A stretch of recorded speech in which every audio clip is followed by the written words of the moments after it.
This week we'll be discussing assessment and diagnosis of speech sound disorders from Chapter 6 in the Pena, Brooks, and Hedge textbook. So, assessment versus diagnosis. Assessment is when you are testing and trying to determine if a speech sound disorder is present. It is the process followed and procedures used to establish the presence or absence of a disorder. So, you may go through an assessment and not have a diagnosis of a speech sound disorder. You're considering characteristics of this disorder and possible causative factors. So, is it organic in nature? Is it neurological in nature, articulation, phonological, and so forth? The diagnosis is when you actually determine whether or not a speech sound disorder exists, is the clinical judgment about the absence or presence of a disorder, and a description of the nature of the disorder. So again, is it a phonological disorder? Is it more of a motor planning articulation disorder? And so forth. So we have many steps to follow when we conduct an assessment in the diagnostic process. Conducting an assessment includes quite a few steps. At the minimal is usually going to be 6, but there are more listed here. We'll show you ASHA's practice portal on speech sound disorders. So if you go to your modules at the very top, resource and references, click on ASHA practice portal speech sound disorders. And here you can see assessment. So when you click on that, it tells you the steps in assessment that we'll be covering this week, including screening, comprehensive assessment, what results. So you see minimal parts included in an assessment include a case history, oral mechanism examination, hearing screening, speech sound assessments such as a specific standardized test, it could be single word testing, conducted speech sample, a determination of the severity of the assessment, an assessment of intelligibility, meaning how much is understood when they are speaking in conversation, stimulability testing, which we'll discuss. How are they stimulable for the sound? Can they produce the sound when prompted? Speech perception, can they perceive the differences in sounds? And we have cultural considerations and young children. A phonological processing assessment, it's not required, but sometimes it may be included, including phonological awareness, which there is an entire chapter in our text devoted to that. Possible language assessment if there are subsequent language issues. So as you can see, there are many steps that we must follow when conducting a speech sound assessment. So please use that ASHA practice portal as a reference for you throughout your entire career as a speech language pathologist. So we conduct an assessment, possibly a standardized test. We score the test. We analyze the test and other data. Synthesize and interpret results. So we summarize the results and interpret it. Is this within the normal range or is this below average expectations? We make a clinical decision and make specific recommendations. When we're following this process, we want to consider the client's background. So have they been exposed to language? Were they premature? These can be gathered in a case history or a parent interview. So that is an important step, first step in the process, because when you're conducting that parent interview case history, it might reveal some information about the presence of the speech sound disorder and why that speech sound disorder exists. We want to plan the assessment, so that is consideration of the test that we will select. When you're selecting a test, you want to consider is possibly phonological in nature, so do we need to do a test that's phonological versus a standard articulation test?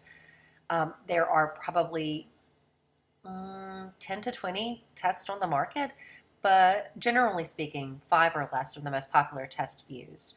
A very common assessment is the Goldman-Fristow test of articulation. There is also the Arizona articulation test, and then a few others that are used for phonological disorders. The DEEP test, the photographic articulation test. So we will discuss all of those, and they're listed in your text as well. We want to prepare the testing room So we want it to be a welcoming environment that a child will feel comfortable in. Conduct our opening interview. Again, that's the case history. Administer our selected test. And when we are selecting the test too, we want to look at the population on which it was normed.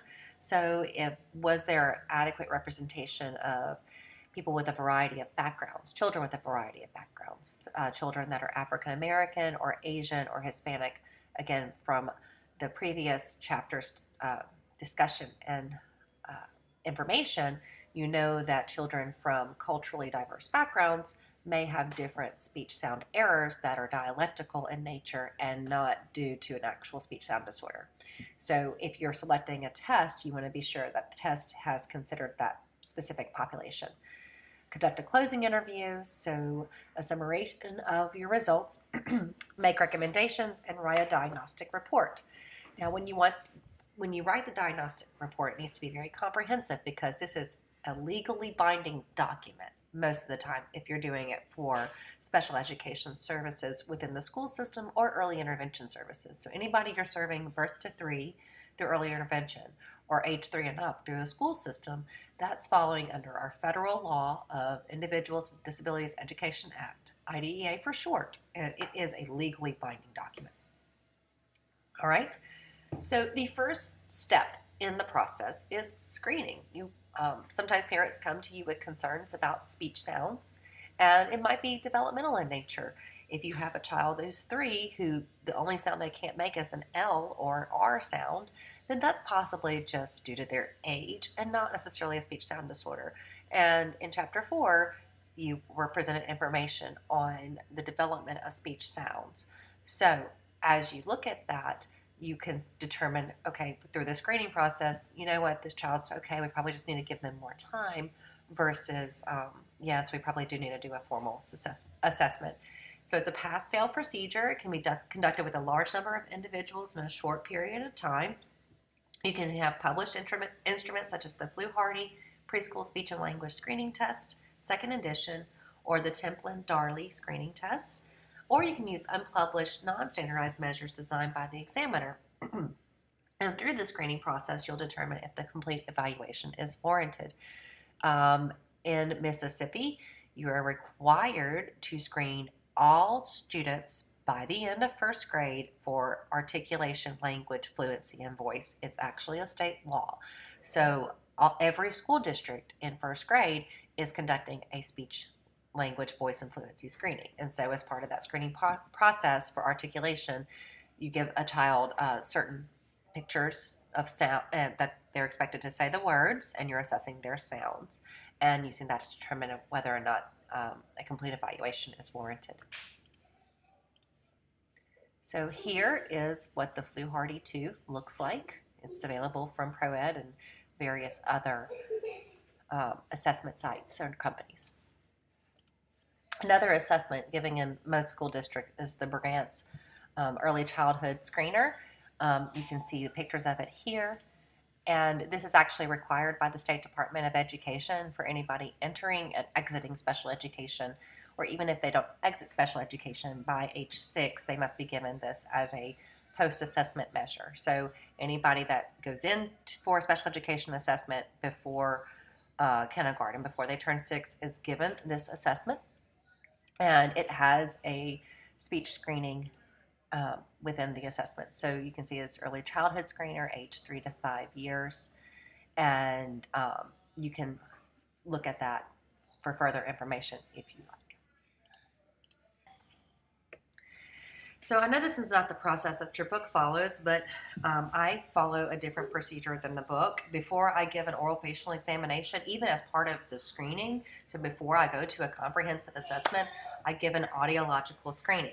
So this is a hearing screening, and it determines the auditory function and identifies potential peripheral hearing loss. The minimum requirements for the State Department of Education, and generally speaking for early intervention, 500 decibels is optional. 1,000, 2,000, and 4,000, 500 hertz is optional.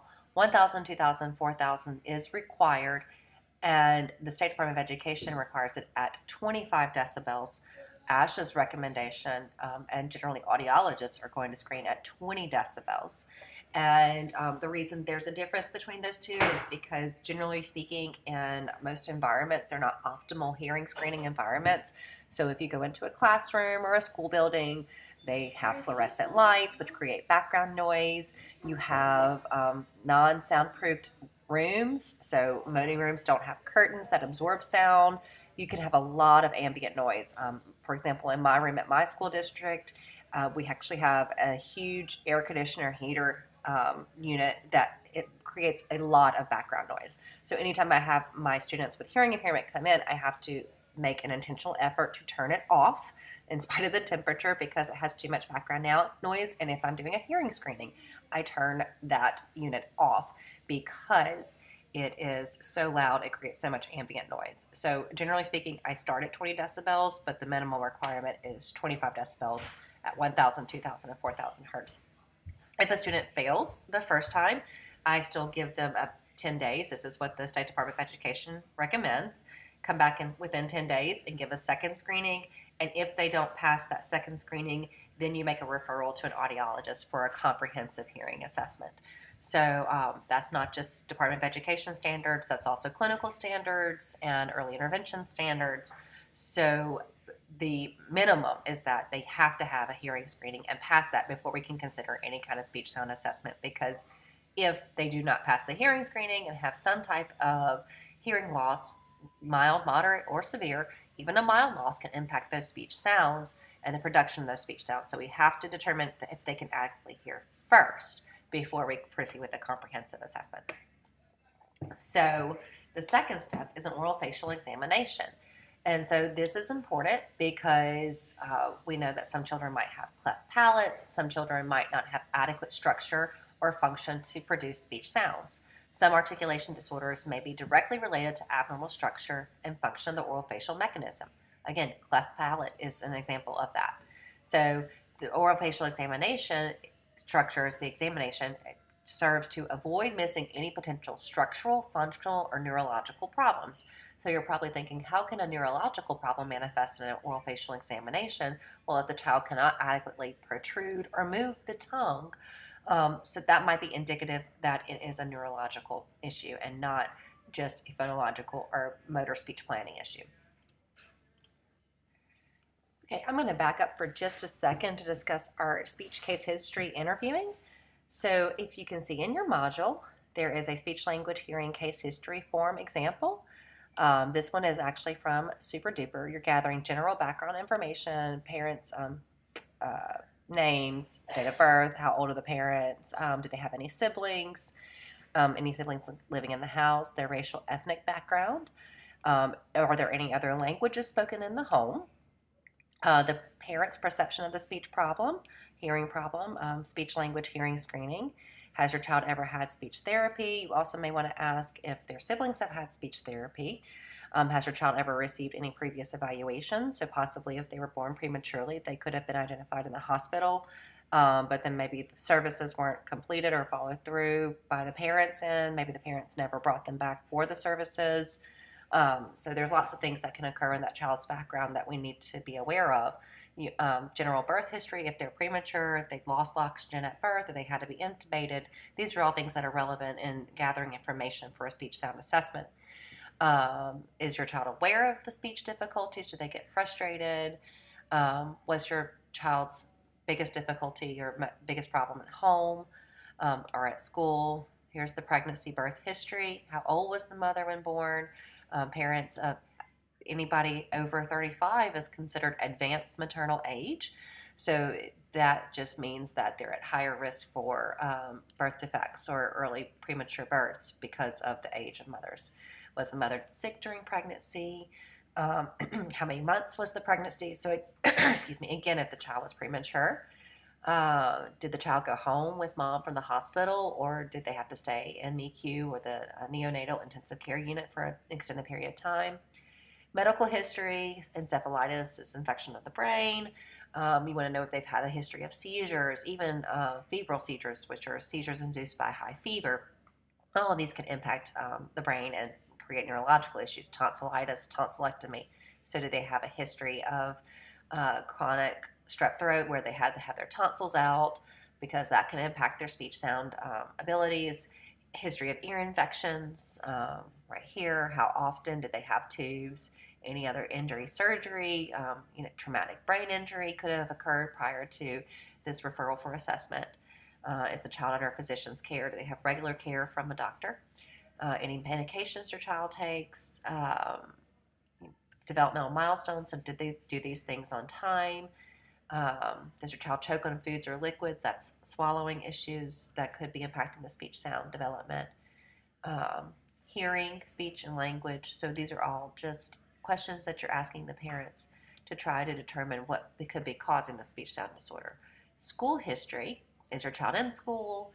Are they being exposed to adequate language within their environments? Are they having difficulty in school, difficulty in reading possibly? An opportunity for any additional comments too. So that is the one that's in your module. Again, it's available from Super Duper Inc. It's one of the companies it's a very popular company that has speech language materials. Then also in your module, again in your resources and references, I have a link to the Mississippi Department of Education Handbook for Speech Language Pathologists in Schools.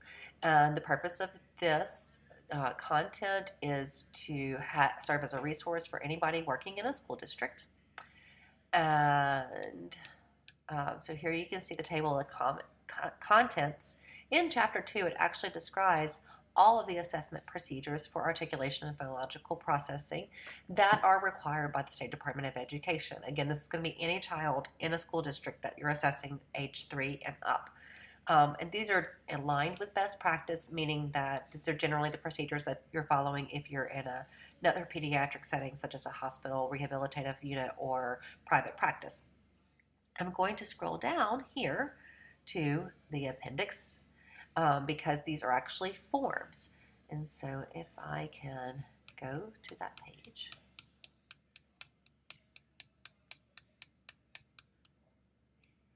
It's taking a while to download. Hold on. So here we are on page 69. You can see Appendix A begins with a language speech screening form. So again, if the first process is a screening, this is a form that you can utilize to screen and determine if it's pass-fail. So this is an example of a non-standardized teacher-based list. Here is the hearing screening form with the optional 500, 6,000, 8,000 hertz, but the requirements of 25 decibels listed at the top. It also has vision screening because that's required by the Department of Education, and you do want to screen their vision to determine that, okay, they can see if you're going to give a speech assessment because you have a book that shows pictures. Here is a teacher-parent interview for a preschooler, so a rating scale of 1 to 5, asking questions, and for the parents or preschool teacher or both to respond. So that is a little different than the other parent interview form I showed you from Super Duper. Here is a communication behavior observation checklist, so you can observe them in their environment. That this will be relevant to teacher-parent interview again, speech sound production and use, how the child perceives their speech sound. Here is another speech sound production and use assessment summary to be completed by the SLP, a rating scale. And here is an orofacial exam. So this is not the most comprehensive one. It is really minimal requirements, but it does address all of the issues that you're going to be assessing in an orofacial exam. So you're looking at the facial characteristics, intraoral characteristics, and function. So their face is there in their appearance, frontal view, and profile. You want to look at the front of their face, and is there any drooping? Does everything seem to move appropriately? So when you take your neuroanatomy class, you'll learn about the craniofacial nerves and the amount of control is required to adequately smile, move your lips, and your tongue. So any kind of drooping or sagging in the face could be indicative of something neurological. You want to look at their lips.